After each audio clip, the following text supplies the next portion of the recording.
Hello everyone. सो कैसे हैं आप सब? आई होप आप सब अच्छे से होंगे। आपने क्लास टेंथ का एग्जाम दे दिया होगा, क्लास टेंथ का रिजल्ट भी आ गया होगा और सबके अच्छे नंबर्स आ गए होंगे, सबके अच्छे मार्क्स आ गए होंगे, राइट?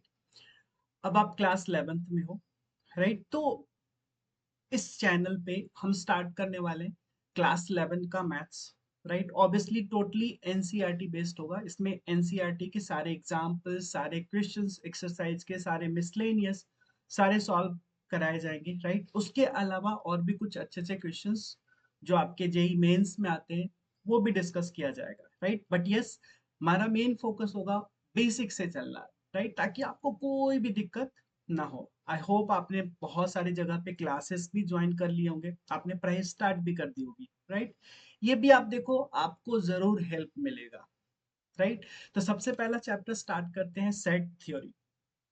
अगर सेट की बात करें कि सेट क्या होता है, पहले ये चीज भूल जाते हैं। सेट कहाँ से आया, सेट की जरूरत क्यों पड़ी, राइट? ऐसे कौन से मैथमेटिशियन थे जिन्होंने सेट के बारे में बताया? तो अगर सेट के बारे में बात की जाए तो सबसे पहले सेट के बारे में जॉर्ज कैंटर ने बताया था। ऑब्वियसली ये जर्मन मैथमेटिशियन थे। सेट के बारे में बात करें तो सेट का जो सेट के बारे में बात ऑलमोस्ट 1870 में स्टार्ट हो चुकी थी, राइट? उस टाइम की बात है जब जॉर्ज कैंटर कुछ ट्रिग्नोमेट्रिक सीरीज पे कुछ रिसर्च कर रहे थे। किस पे रिसर्च कर रहे थे? ट्रिगोनोमेट्रिक सीरीज पे, है ना? कुछ ट्रिगोनोमेट्रिक टर्म्स है, उनका सम था, तो उसमें कुछ रिसर्च कर रहे थे। ऑब्वियसली उसमें कुछ रिसर्च करेंगे तो कुछ डेटा आएंगे, अलग अलग तरह के डेटा। तो आप वो क्या करते थे कि अलग अलग डेटा, जैसे इंटीजर्स को एक तरफ, ट्रिग्नोमेट्रिक वाले टर्म्स को एक तरफ, जितने भी फ्रैक्शनल डेटा थे फ्रैक्शनल को एक तरफ, सबको अलग अलग करके लिखते गए, राइट? और इन्होंने ही 1874 में एक टर्म यूज किया, सेट, राइट? जहां से हमें पता चला कि सेट क्या है, बेसिकली कलेक्शन ऑफ डेटा है। आगे हम चल के देखेंगे कि केवल कलेक्शन ऑफ डेटा को सेट नहीं बोल सकते हो आप, राइट? तो आप अभी इतना समझो कि अगर सेट के बारे में बात करें तो सेट 1870 में स्टार्ट हो चुका था, इसके बारे में बातें स्टार्ट हो चुकी थी, है ना? ट्रिग्नोमेट्रिक सीरीज के बारे में 1874 के अराउंड जॉर्ज कैंटर इस पे रिसर्च कर रहे थे, जो कि एक जर्मन मैथमेटिशियन थे। वो रिसर्च कर रहे थे तो उनमें अलग अलग तरह के डेटा है, सारे डेटा को अलग अलग उन्होंने कलेक्ट करके रख दिया। तो वहां से उन्होंने 1874 में सेट के बारे में बताया, सेट के बारे में बताया कि यस, ये सेट इस तरह से एग्जिस्ट करता है, राइट? अब हम बात करेंगे कि सेट बेसिकली होता क्या है, राइट? तो सेट को अगर डिफाइन करें तो सेट बेसिकली क्या है? अभी हमने बात किया कि सेट क्या है, कलेक्शन ऑफ डेटा है, कलेक्शन ऑफ ऑब्जेक्ट है। बट वो ऑब्जेक्ट या डेटा किस तरह का होना चाहिए? तो वेल डिफाइंड होना चाहिए। अब इस वेल डिफाइंड का मतलब क्या है? जैसे अगर मैं आपको बोलूं कि collection of first 5 natural number, right? Collection of first 5 natural number. अगर मान लो फर्स्ट 5 नेचुरल नंबर की बात करें तो नेचुरल नंबर क्या होते हैं? ऑल काउंटिंग नंबर्स, है ना? तो फर्स्ट 5 नेचुरल नंबर क्या हो जाएगा? 1, 2, 3, 4 एंड 5। तो ये क्या हो गया? ऑब्वियसली ये एक क्या हो गया, ये सेट हो गया, क्योंकि ये वेल डिफाइंड है। आप ये नहीं कह सकते कि वन नेचुरल नंबर नहीं है। आप ये नहीं कह सकते कि जो फर्स्ट नेचुरल नंबर है वन नहीं है ना? फर्स्ट 5 नेचुरल नंबर, तो यस, ये फर्स्ट 5 नेचुरल नंबर है और इसमें कहीं पे भी कोई कंट्राडिक्शन नहीं आएगा। कहीं पे कोई स्टेटमेंट लिखा हुआ है, अगर उसमें कंट्राडिक्शन है, मतलब अगर मान लो कि कोई पर्सन है, वो बोल रहा है कि सही है और दूसरा बोल रहा है कि गलत है, तो जहां पे भी कंट्राडिक्शन आ गया वो डेटा फिर सेट नहीं कहलाएगा। बट अगर हमने यहाँ पे collection of first 5 natural number लिया तो ये सही है, क्योंकि बेसिक जो डेफिनेशन है उसके अकॉर्डिंग हमने लिया है, राइट? अब आपसे बोला जाए, एक और एग्जांपल लेते हैं। अब आपसे बोला जाए कि collection of good players, collection of good cricket players. अगर आपसे बोला जाए कि collection of good cricket players, ठीक है? अब बताओ आप सोच कर कि क्या ये सेट है? क्या एक गुड क्रिकेट प्लेयर्स का सेट आप बना सकते हो? तो नहीं, राइट? कलेक्शन ऑफ, अब चलो इसमें कुछ नंबर ले लेते हैं, collection of 5 good cricket players. क्या आप लिस्ट बना सकते हो? नहीं बना सकते हो। कि अगर मान लो आप बोलते हो कि आपने ले लिया सचिन, ठीक है, विराट ले लिया, रोहित ले लिया, धोनी लिख लिया आपने, ठीक है, और चलो रैना लिख लेते हैं, ठीक है। हमने पांच जो प्लेयर्स, पांच क्रिकेट प्लेयर्स का जो लिस्ट बनाया है, ये मेरे अकॉर्डिंग है, राइट। मैं मानता हूं कि ये जो सारे पांच प्लेयर्स हैं, ये बहुत अच्छे खेलते हैं। बट आपका फ्रेंड वो बोलेगा कि नहीं, मैं इसमें रैना को नहीं रखूंगा, यहाँ पे मैं युवराज को रखूंगा। तो यहाँ पे कंट्राडिक्शन आ गया, राइट। तो जहां पे कंट्राडिक्शन आ जाएगा ना, वो सेट नहीं होगा।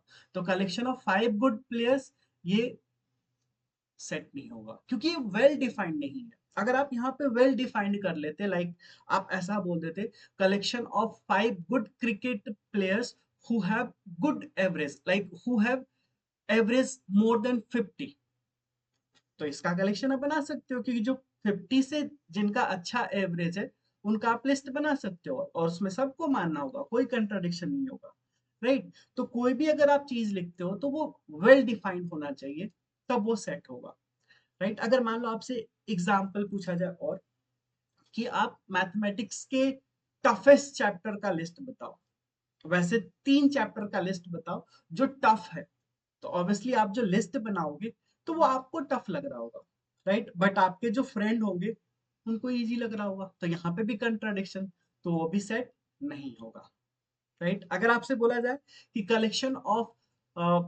First 5 prime ministers of India, तो ऑब्वियसली इसमें भी आप लिस्ट बना दोगे, स्टार्टिंग से जो प्राइम मिनिस्टर बनते आ रहे हैं, वहां से 5 प्राइम मिनिस्टर के नाम बना दो, लिस्ट बना दो, तो ये वेल डिफाइंड है ना। अब ये थोड़ी बोलेगा कि हाँ, ये वाले जो इंदिरा गांधी अगर आपने लिख दिया, तो इंदिरा गांधी नहीं, प्रधानमंत्री नहीं थी, नहीं, क्योंकि थी, राइट।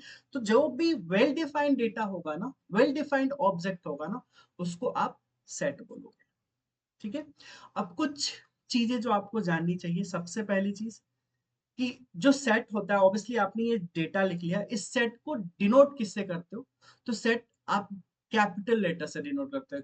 ए हो सकता है, बी हो सकता है, तो कैपिटल लेटर से, जैसे हमने लिख दिया A is equal to collection of first 5 natural numbers, ठीक है, फर्स्ट 5 नेचुरल नंबर्स, तो ये क्या हो गया? सेट हो गया, क्लियर। तो ये हमने सेट डिनोट कर दिया, ये ए से आप इसको रिप्रेजेंट कर सकते हो, A B C D, capital letters generally हम लोग यहाँ पे यूज करते हैं, क्लियर, ओके। इसके बाद एक और चीज हम आगे देखेंगे, कि जो भी डेटा होता है ना, बेसिकली हम दो तरह से सेट को रिप्रेजेंट करते हैं, वो आगे देखेंगे।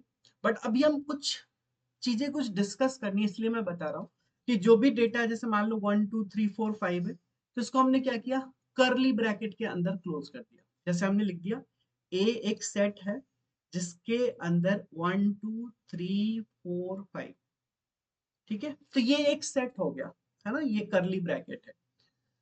इसके अंदर के जो ये नंबर्स है ना, इनको आप बोलते हो मेंबर्स, है ना। ये सारी चीजें आपको ध्यान रखनी है, इसको आप बोलते हैं मेंबर्स या फिर एलिमेंट्स। क्या बोलोगे? मेंबर्स या फिर एलिमेंट्स ऑफ सेट। जैसे 1 सेट ए का एक एलिमेंट है, 2 सेट ए का एलिमेंट है, 3 सेट ए का एलिमेंट है या मेंबर है, राइट। इसके अंदर सेट के अंदर जो भी लिखे हुए हैं ना, ये सारे नंबर्स, ये क्या है आपका? मेंबर्स है, या फिर इसको आप एलिमेंट्स बोलते हो, ओके। हाँ, इसमें एक और चीज मैं आपको बताना चाहूंगा। जैसे मान लो हमने एक सेट ए लिया है, इसके अंदर 1 2 3 4 5, ठीक है। यहाँ पे 1 2 3 4 5 जो भी है, ऑब्वियसली ये क्या है आपका? तो ये एलिमेंट्स है या मेंबर है ना। एक सिंबल यूज होता है इस तरह का, है ना, जिसको आप केमिस्ट्री में, फिजिक्स में पढ़ोगे, इप्सिलॉन, है ना। बेसिकली ये जो सिंबल होता है ना, ये रिप्रेजेंट कर रहा होता है बिलोंग्स टू का, बिलोंग्स टू, ठीक है। जैसे मान लो आप ऐसे लिख सकते हो कि 1 बिलोंग्स टू सेट ए, है ना। इसका मतलब क्या है? इसका मतलब है 1 बिलोंग्स टू सेट ए, मतलब वन एक ऐसा एलिमेंट है जो सेट ए के अंदर प्रेजेंट है ना। अब इसमें बिलोंग्स टू, अब मान लो हमने ऐसा सिंबल बनाया और इसको कट कर दिया, तो ये हो गया नॉट बिलोंग्स टू। इसको आप क्या पढ़ोगे, not belongs to.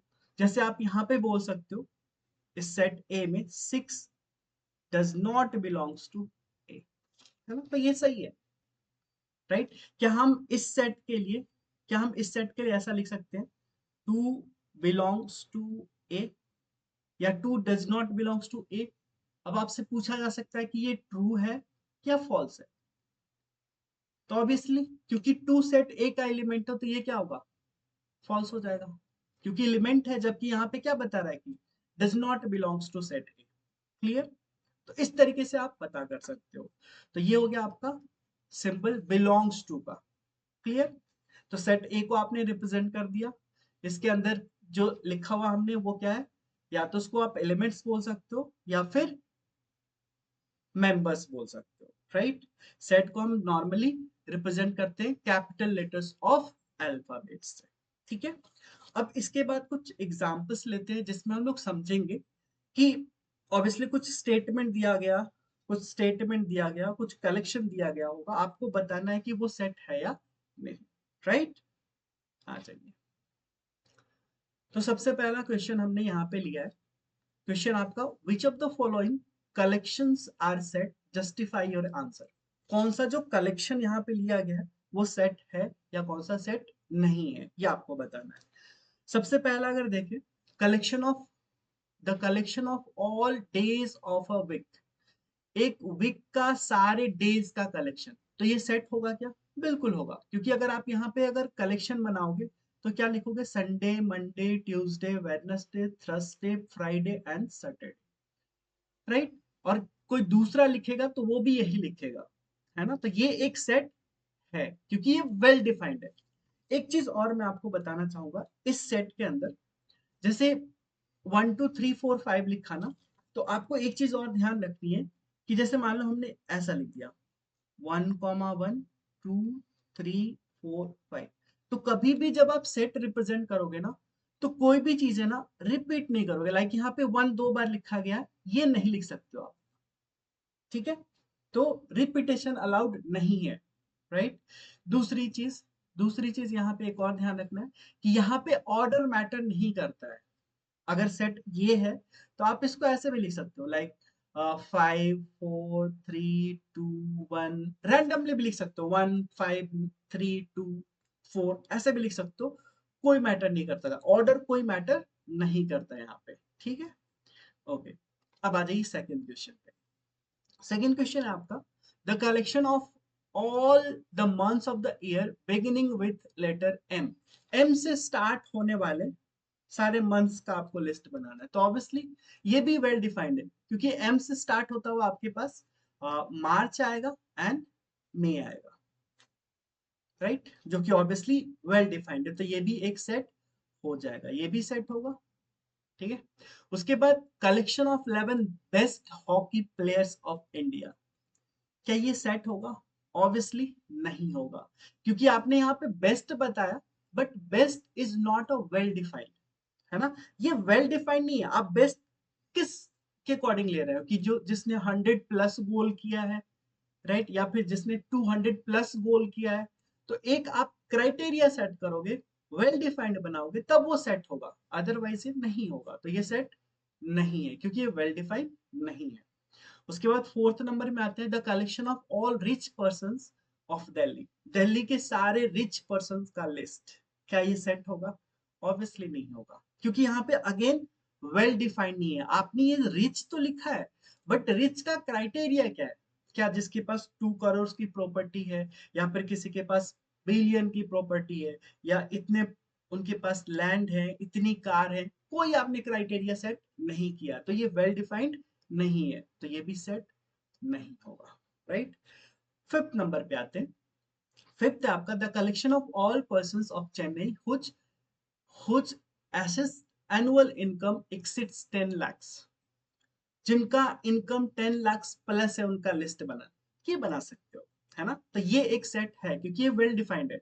Income tax से आप डेटा उठाओगे और सारा लिस्ट बना दोगे, तो ये पॉसिबल है ना। और ये एक सेट होगा क्योंकि ये वेल डिफाइंड है। क्लियर। नेक्स्ट आते हैं 6 नंबर पे, a collection of most dangerous animal of India. अब इंडिया में सबसे खतरनाक जानवर की लिस्ट। ऑब्वियसली यहाँ पे अब खतरनाक किस सेंस में, यहाँ पे कोई एक वेल डिफाइंड वर्ड नहीं है। अगर आप एलिफेंट को बोलते हो कि वो डेंजरस है, तो कोई बोलेगा नहीं लायन डेंजरस है। तो यहाँ पे कंट्राडिक्शन है, वेल डिफाइंड नहीं है, सो ये सेट नहीं होगा। ठीक है। उसके बाद the collection of all books on mathematics, ये एक सेट होगा क्योंकि ये वेल डिफाइंड है। जितने मैथमेटिक्स के बुक है उन सब का कलेक्शन तो आप बना सकते हो। ऐसा थोड़ी है कि ये मैथ्स का बुक है कल ये फिजिक्स का बुक हो जाएगा, नहीं। जो आप मैथ्स का बुक बोले हो दूसरा भी मैथ्स का ही बुक बोलेगा, राइट। यहाँ पे कोई कंट्राडिक्शन नहीं आएगी। ठीक है। उसके बाद 8 number, the collection of all interesting books. अब इंटरेस्टिंग बुक्स का क्राइटेरिया क्या है। हो सकता है जो बुक आपको इंटरेस्टिंग लग रहा होगा वो बुक आपके फ्रेंड को इंटरेस्टिंग ना लग रही होगी। हो सकता है वो स्टोरी की बुक होगी और आपके फ्रेंड को स्टोरी बुक पसंद नहीं है। तो ये कंट्राडिक्शन, तो ये सेट नहीं होगा। तो इस तरह के और भी क्वेश्चंस आपको एनसीईआरटी में मिलेंगे, उनको आगे देखेंगे। ये सारा देखने के बाद आप एक बार एक्सरसाइज को सॉल्व करना। नेक्स्ट क्लास में हम लोग एक्सरसाइज के क्वेश्चंस को भी सॉल्व करेंगे, राइट। अब आगे बढ़ते हैं। कुछ स्पेशल सिंबल्स हैं जो आपको यूज आएगा सेट के अंदर। इनफैक्ट पूरे मैथ्स के अंदर कहीं पे भी अगर n लिखा होगा इसका मतलब हम बात कर रहे हैं नेचुरल नंबर की। नेचुरल नंबर आप जानते हो, all counting numbers 1 2 3 4 5 6 and so on. Z कहीं पे लिखा होगा दैट मीन्स इंटीजर की बात की जा रही है ना। कहीं पे अगर z लिखा जा रहा है इसका मतलब इंटीजर्स। जेड की जगह पे हो सकता है आपको कहीं पे i भी लिखा हुआ मिल जाएगा, तो वो क्या बता रहा है इंटीजर्स के बारे में, राइट। जैसे 0 1 2 3 4 -1 -2 -3, ये सारे इंटीजर्स हो गए। कहीं पे अगर क्यू लिखा जा रहा है इसका मतलब बात हो रही है रेशनल नंबर की, है ना। जहां पे क्यू लिखा रहा है वहां पे क्या हो जाएगा रेशनल नंबर्स। रेशनल नंबर्स मतलब ऑब्वियसली वैसे सारे नंबर्स जो p बाई क्यू के फॉर्म में लिखा जाए और q नॉट इक्वल टू 0, जैसे 1/2 1/3 2 3 -5 -7, ये सारे रेशनल नंबर्स हैं। ठीक है। इसके साथ साथ q का मतलब रेशनल नंबर, अगर q पे कंप्लीमेंट या फिर q पे c लिखा हुआ आ जाए इसका मतलब क्या, ये इरेशनल नंबर को रिप्रेजेंट कर रहा है। मतलब वैसे नंबर जो रेशनल नहीं है वो इरेशनल होगा, √2 √3, राइट। तो ये सारे क्या हो जाएंगे इरेशनल नंबर, मतलब वैसे सारे नंबर जिसको आप p बाई क्यू के फॉर्म में ना लिख सकते। ठीक है। उसके बाद r का मतलब क्या हो गया, सेट ऑफ रियल नंबर्स। सारे नंबर्स रियल, है ना। सारे जो जो भी नंबर्स आप लिख रहे हो like integer, whole number, natural number, इन सबको मिला दो तो सारे वो क्या हो जाते हैं रियल नंबर्स। हाँ, जैसे यहाँ पे कुछ और चीजें आप नोट डाउन कर लो। जैसे अगर कहीं पे W लिखा हुआ है इसका मतलब हम बात कर रहे हैं होल नंबर्स की। होल नंबर्स मतलब नेचुरल नंबर में अगर आप जीरो इंक्लूड कर दो लाइक 0 1 2 3 4 एंड सो ऑन, तो ये क्या हो गया होल नंबर्स, तो उसको W से रिप्रेजेंट करते हैं। क्लियर। ओके। हाँ, Z प्लस, जैसे हमने बताया कि Z या फिर कहीं पे I लिखा हुआ है इसका मतलब हम बात कर रहे हैं इंटीजर्स की। तो अगर Z प्लस इसका मतलब पॉजिटिव इंटीजर्स, अगर I प्लस इसका मतलब पॉजिटिव इंटीजर्स, है ना। इसी तरह से अगर हम Z माइनस की बात कर रहे हैं इसका मतलब नेगेटिव इंटीजर्स, -3 -2 -1, राइट। जीरो एक न्यूट्रल इंटीजर है, ना तो पॉजिटिव ना ही नेगेटिव है। ठीक है। इस तरह से Q पॉजिटिव का मतलब positive rational number, Q negative का मतलब नेगेटिव रेशनल नंबर, है ना। आर प्लस का मतलब पॉजिटिव रियल नंबर्स, ठीक है। डब्ल्यू का मतलब होल नंबर्स।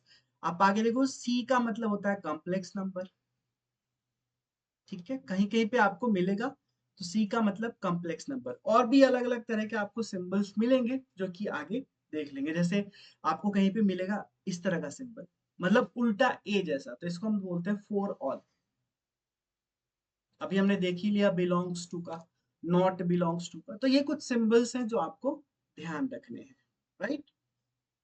तो ये कुछ स्पेशल सिंबल्स होंगे। उसके बाद हमने देखा कि आप कोई भी आपको कलेक्शन दिया हुआ है तो आप उसको पता कर सकते हो कि वो सेट है या नहीं है, राइट। अब आगे बढ़ते हैं। नेक्स्ट जो हमारा है कि हम सेट को डिस्क्राइब कैसे करें, राइट, या स्पेसिफाई कैसे करें। तो एक फॉर्म होता है आपका रोस्टर, जिसको आप टेबुलर फॉर्म भी बोलते हो, और एक होता है सेट बिल्डर फॉर्म। सबसे पहले बात करें अगर रोस्टर फॉर्म की, बहुत ही सिंपल सा है, अच्छे से समझ लोगे तो समझ में बहुत इजी वे में आने वाला है। रोस्टर फॉर्म या फिर टेबुलर फॉर्म, ये क्या होता है?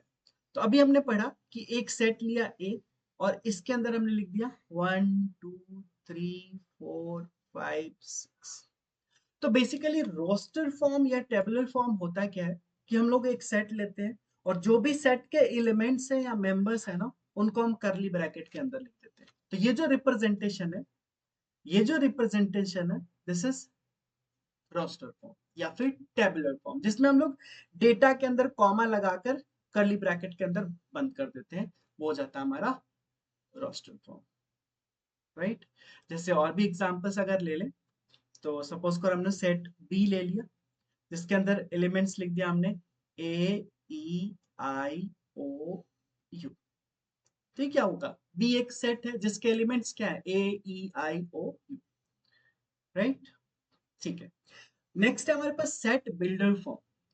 अब सेट बिल्डर्स फॉर्म क्या है? तो बेसिकली इसको आप बोल सकते हो रूल फॉर्म, है ना। इसमें आपको क्या करना होता है, डायरेक्ट आप डेटा के बारे में नहीं लिखो, मतलब डायरेक्ट डेटा नहीं लिखोगे। जैसे आपने रोस्टर फॉर्म में क्या करा था, डायरेक्ट डेटा लिख दिया था, है ना, जैसे 1 2 3 4 5 6। तो ये डेटा नहीं लिखोगे, यहाँ पे आप सेट ऑफ रूल के फॉर्म में लिखोगे, है ना। वो रूल जो होगा वो इसी डेटा को रिप्रेजेंट करेगा, मतलब जिस आप रोस्टर फॉर्म और set builder form, set builder form को अगर रोस्टर में लिखोगे तो सेम आएगा, रोस्टर को सेट बिल्डर में लिखोगे तो सेम आएगा। बट ये चीज आपको ध्यान रखना है कि अगर कोई एक सेट है ना, अगर कोई एक सेट है, कोई एक रोस्टर फॉर्म में सेट दिया हुआ है, तो उसका number of set builder form हो सकता है। जरूरी नहीं है कि एक ही सेट बिल्डर फॉर्म होगा, आगे हम लोग देखेंगे, right. But set builder form जो होगा उसका रोस्टर फॉर्म एक ही होगा, बट रोस्टर फॉर्म का सेट बिल्डर फॉर्म बहुत सारा हो सकता है, राइट, क्योंकि यहाँ पे सेट ऑफ रूल लिखना है, तो आप रूल अपने अकॉर्डिंग कुछ भी बना सकते हो। क्लियर? ठीक है। अब किस तरीके से रूल होता है, किस तरीके से हम लिखते हैं, जैसे मान लो हमारे पास सेट ए है, इसके बाद हम क्या करते हैं, एक वेरिएबल लेते हैं एक्स, और उसके बाद डबल डॉट एक्स, राइट। इसको हम क्या पढ़ते हैं, एक्स सच दैट एक्स। इसको भी आप पढ़ते हैं एक्स सच दैट एक्स। ये जो डबल डॉट है ना, इसको हम लोग पढ़ते हैं सच दैट, या फिर आप देखो कहीं कहीं पे ये इस तरह से लिखा जाता है। तो यहाँ पे ये जो लाइन बनाया, this is again the same thing, such that. तो x such that x is first 6 natural number. ठीक है, हमने क्या लिखा, x such that x is first, x is first 6 natural number. अब एक्स फर्स्ट 6 नेचुरल नंबर क्या हो सकता है? 1 2 3 4 5 6। तो ये हमने एक तरीका से लिख दिया। इसको और भी तरीके से लिख सकते हो। क्या लिख सकते हो आप? तो आप ऐसे लिख दोगे, a is equal to X such that X less than 7, X belongs to natural number. लिख सकते हैं ऐसा, क्योंकि x 7 से छोटा है और वो x नेचुरल नंबर है, तो 7 से छोटा नेचुरल नंबर क्या होगा? 1 2 3 4 5 6, है ना। तो बहुत सारा तरीका, आप यहाँ पे एंटीजर्स लाके भी लिख सकते हो। तो एक जो रोस्टर फॉर्म होगा ना, इसका सेट बिल्डर फॉर्म बहुत सारा हो सकता है, बट जो सेट बिल्डर फॉर्म होगा उसका एक ही रोस्टर फॉर्म या टेबुलर फॉर्म होगा। टेबुलर फॉर्म या रोस्टर फॉर्म में हम लोग डेटा को कॉमा लगाकर करली ब्रैकेट के अंदर बंद करके लिखते हैं। सेट बिल्डर फॉर्म में भी हम लोग करली ब्रैकेट के अंदर ही रखते हैं डेटा को, बट यहाँ पे सेट ऑफ रूल लगाते हैं। यहाँ पे हमने कुछ रूल लगा दिया, यहाँ पे हमने रूल लगा दिया, x less than 7, x belongs to natural number, ये हमने रूल बना दिया, है ना। आप ये भी कर सकते हो, x such that x less than 6 where x is a positive integer, right. तो बहुत सारा तरीका हो सकता है सेट बिल्डर फॉर्म में लिखने का, राइट। ठीक है, ओके। अब इस पे बेस्ड ऑब्वियसली आपको ध्यान रखना है, रोस्टर मतलब डेटा को कॉमा लगाकर लिखना है करली ब्रैकेट के अंदर। सेट बिल्डर मतलब सेट बिल्डर, मतलब आप बना रहे हो, क्या बना रहे हो, तो एक सेट ऑफ रूल बना रहे हो। ठीक है, चलिए अब इस पे बेस्ड एक दो क्वेश्चन कर लेते हैं, उसके बाद क्लियर हो जाएगा। चलिए हमारे पास क्वेश्चन है, write the solution set of the equation X square plus X minus two equal to zero in roster form. तो इसका जो सॉल्यूशन आएगा उसको रोस्टर फॉर्म में लिखना है। ऑब्वियसली अगर आप X square plus X minus two equal to zero को सॉल्व करोगे तो इसका दो रूट आएगा, अल्फा एंड बीटा। तो आपको एक सेट लिखना है किसमें, रोस्टेड फॉर्म में। तो रोस्टेड फॉर्म में क्या करते हैं, कॉमा लगा कर लिखते हैं। तो यहाँ पे एक सेट बन जाएगा जिसके अंदर अल्फा एंड बीटा एलिमेंट्स हो जाएगा। तो आपको यहाँ पे बेसिकली करना क्या है, इस इक्वेशन को सॉल्व करना है। तो ये X square plus X minus two equal to zero है ना। क्या मिडिल टर्म स्प्लिट मेथड कर सकते हैं, बिल्कुल कर सकते हैं। अगर हम ऐसा कर दें, X square plus two X minus two equal to zero, X common लेंगे तो X plus two, minus one common ले लें तो X plus two equal to zero. That means x minus one into X plus two equal to zero. तो यहाँ से आपको x का दो वैल्यू मिला, माइनस टू एंड वन। तो यहाँ पे जो सेट बनेगा, मान लो a से रिप्रेजेंट करते हैं, so that will be minus two comma one. अब ऐसा नहीं है कि आपने लिख दिया वन कॉमा माइनस टू तो गलत हो गया, नहीं। अभी हमने बताया कि ऑर्डर मैटर नहीं करता है, तो ये आंसर है। ठीक है, नेक्स्ट आते हैं। अब नेक्स्ट हमारे पास है, write the set A this in set builder form. Obviously ये रोस्टर फॉर्म में दिया हुआ है, आपको सेट बिल्डर फॉर्म में लिखना है।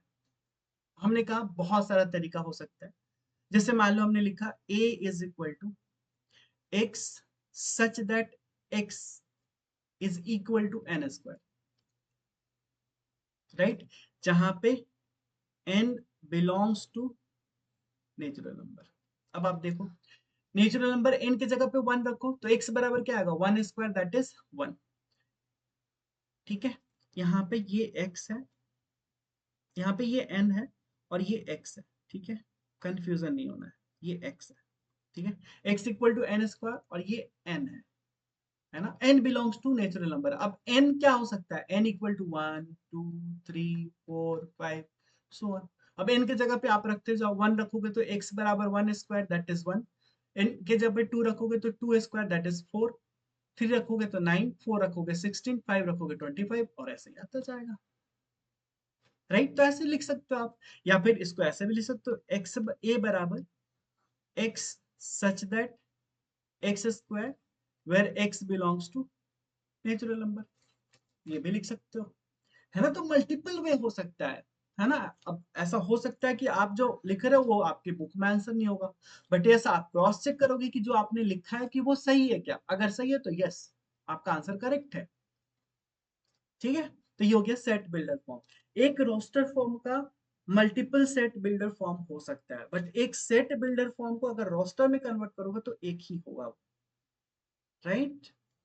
ठीक है, अब आ जाते हैं नेक्स्ट क्वेश्चन की तरफ। ये देखो आप, अब देखो यहाँ पे आपको ऑब्वियसली ये रोस्टर फॉर्म में है। अब आपको सोचना होगा यहाँ पे कि हम किस तरह का रूल बनाएं, है ना, क्या कैसे रूल बनाएं कि इस डेटा को हम रिप्रेजेंट कर सकते हैं।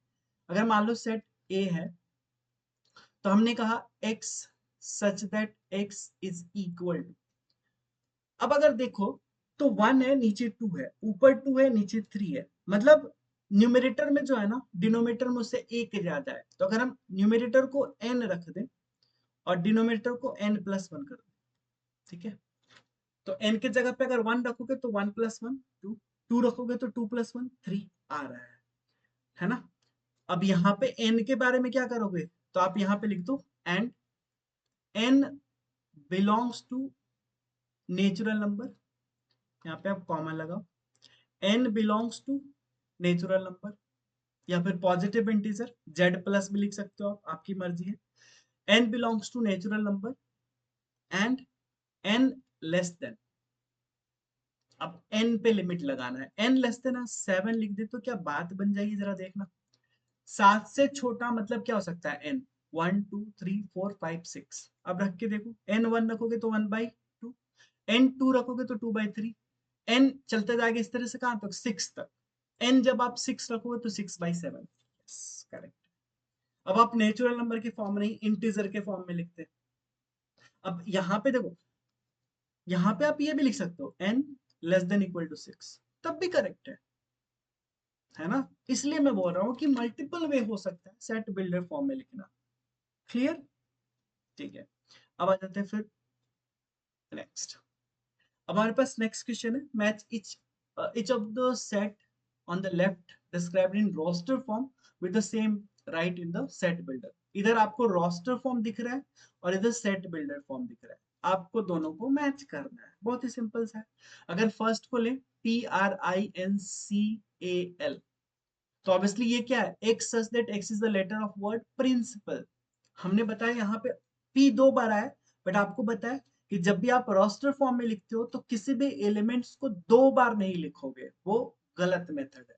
ठीक है, तो p हमने लिख दिया यहाँ पे, देखो r यहाँ पे आ गया, i आ गया, n आ गया, c आ गया, a आ गया, l आ गया। p दो बार आया तो हमने एक बार ही लिखा, i दो बार आया एक बार ही लिखा। तो फर्स्ट मैच कर जाएगा किसके साथ, d के साथ। अब सेकंड को देखो आप, सेकंड में क्या है, जीरो, मतलब यहां से आपको जीरो मिलना चाहिए। तो देखो अगर इस वाले इक्वेशन को सॉल्व करो, सी वाले इक्वेशन को, तो आपको x प्लस वन बराबर वन दिया हुआ है, तो x बराबर क्या हो जाएगा, जीरो। दैट मीन्स ये हो जाएगा सी के साथ।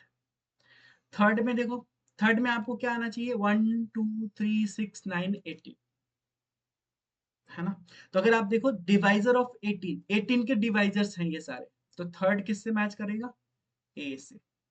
और 3n-3, तो अगर इस इक्वेशन को सॉल्व करो, एक्स स्क्वायर माइनस थ्री बराबर जीरो, तो यहाँ से आप एक्स स्क्वायर माइनस नाइन बराबर जीरो, तो एक्स बराबर प्लस माइनस थ्री मिलेगा यहाँ पे। तो ये हो जाएगा फोर्थ का, आपका मैच कर जाएगा बी के साथ। हो गया। तो इस तरीके से आप इजिली क्वेश्चन को सॉल्व कर सकते हो, राइट। तो इस पे बेस्ड और भी आपके एक्सरसाइज में होंगे क्वेश्चन। एनसीईआरटी का फर्स्ट एक्सरसाइज का सेट थ्री का फर्स्ट चैप्टर आप करना, उसमें सेट आइडेंटिफाई करने वाले क्वेश्चन है, राइट। उसके बाद ये मैचिंग वाले क्वेश्चन है, और कुछ सिंबल्स वाले हैं कि ये बिलोंग कर रहा है उसमें या नहीं कर रहा है। तो ये कुछ सिंबल्स होंगे, उस पे बेस्ड क्वेश्चंस होंगे, आप उसको कर लेना। जैसे मान लो कि आपको कुछ ऐसा दे दिया जाए, एक सेट ए दे दिया गया, 1 2 3 4, अब पूछे इसमें कि 1 ए, अब इसमें एक सिंबल आपको डलाना है, तो सिंबल कैसा हो जाएगा, ऐसा। जैसे मान लो दे दिया 5 और ए, इसमें आपको सिंबल फिल करना है, तो क्या हो जाएगा, नॉट बिलोंग्स टू, क्योंकि 5 इसका सेट, इसका एलिमेंट नहीं है। तो इस तरह के क्वेश्चंस आपको मिलेंगे, है ना। उसको आगे डिस्कस करेंगे। एक टॉपिक और कर लेते हैं, cardinality of set. Cardinality of set is basically number of elements in a set। ठीक है, जैसे मान लो हमने a लिखा, a के अंदर 1 2 3 एंड 4 ले लेते हैं। ठीक है, तो कार्डिनलिटी को कैसे डिनोट करते हैं, तो Na। ठीक है, तो इसको आप क्या बोलोगे, कार्डिनलिटी ऑफ सेट ए, या फिर इसको ऐसे भी बोल सकते हो, कार्डिनल नंबर ऑफ सेट ए, या फिर नंबर ऑफ एलिमेंट्स, जिसको आप बोल सकते हो मेंबर्स इन सेट ए। ठीक है, जिसको आप एन ए से रिप्रेजेंट करते हो। So what will be n A, तो आप देख लो, 1 2 3 4, चार एलिमेंट से हमने एन ए 4 लिख दिया। मतलब कार्डिनलिटी क्या बताएगा, just number of elements in set. अगर मान लो हमने ऐसा लिख दिया, ए बराबर 1 1 2 3, और आपसे पूछा जाए व्हाट इज एन ए, तो आपका आंसर क्या होगा। अगर आपका आंसर 4 है तो गलत है, इसका आंसर 3 हो जाएगा, क्योंकि हमने यहाँ पे 1 दो बार लिखा है, तो आप एक को हटा दोगे। तो दिस इज 1 2 3। ठीक है, अगर मान लो हमने एक सेट ऐसा लिया और इसके अंदर एक भी एलिमेंट नहीं लिखा, दैट मीन्स यहाँ पे एन ए क्या हो गया, 0, और इसको आप बोलते हो नल सेट, है ना। नल सेट, एम्प्टी सेट, इसको, इसके बारे में हम लोग नेक्स्ट क्लास में पढ़ेंगे। इनफैक्ट नेक्स्ट नेक्स्ट क्लास में हम क्या करेंगे, एनसीईआरटी फर्स्ट एक्सरसाइज के जो चैप्टर्स हैं उनको डिस्कस करेंगे। ठीक है, अब आपको क्या करना है, आपने ये चीजें पढ़ ली, समझ ली, कुछ भी अगर डाउट होता है तो आप कमेंट कर देना, मैं उसका आंसर कर दूंगा। उसके बाद आप चैप्टर्स को बनाना, फर्स्ट चैप्टर को, राइट, उसको नेक्स्ट क्लास में डिस्कस कर लेंगे। ओके, सो इस वीडियो में इतने, फिर मिलते हैं आपसे नेक्स्ट वीडियो में, तब तक टेक केयर, थैंक यू। हाँ, आपको इसके बाद वाले जो चैप्टर्स है ना उसको जरूर बनाना है, इसको आपको समझना है, कहीं पे भी कुछ भी डाउट होता है कि ये चीज हमें समझ नहीं आया, आप कमेंट कर दो, आपको उसका आंसर मैं जरूर करूंगा, right. Take care, thank you.